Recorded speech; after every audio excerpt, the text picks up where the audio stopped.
पढ़ने गए तो स्कूल से बाहर बिठा दिया। उनके शिक्षक ने उनसे जाति पूछ करके भेदभाव किया। बाल मन के बाबा साहब घर लौटे, मां से पूछा कि ये क्यों हमें पढ़ने का अधिकार नहीं। मां ने कहा क्योंकि हम उनके नीची जाति में आते हैं। बच्चे ने पूछा कि ये कहां लिखा, कैसे पता कि हम किस जाति में आते हैं।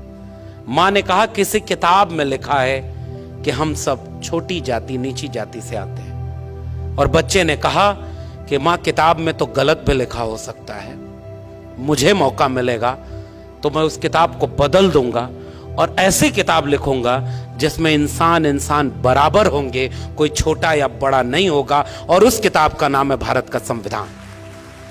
इसलिए हम अपने पुरखे को याद करते हैं, इसलिए हम उन्हें याद करते हैं कि जिसे पढ़ने से बाहर बिठाया उसने 32 डिग्रियां हासिल कर ली, विदेश में पढ़ाई की, 4-4 पीएचडी की डिग्री। अभी हमारे संबोधन में, हमारे परिचय में आदरणीय जो बोल रहे थे कि मेरे नाम के आगे डॉक्टर पहले लगा हुआ है, तो जब मेरे नाम के पहले डॉक्टर लगा सर, तो गांव में गया तो लोग अपना सरदर्द का इलाज की दवा पूछने लगे थे।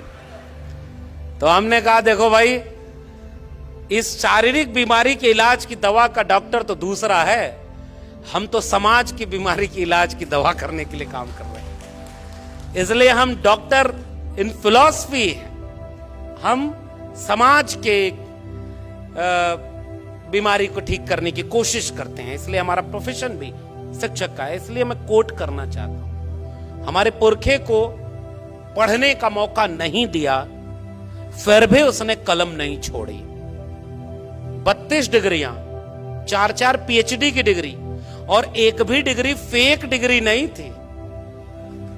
इशारे में समझ जाइए, सारी डिग्री ओरिजिनल थी। ये नहीं था कि कोई डिग्री मांगे तो ओरिजिनल डिग्रियां।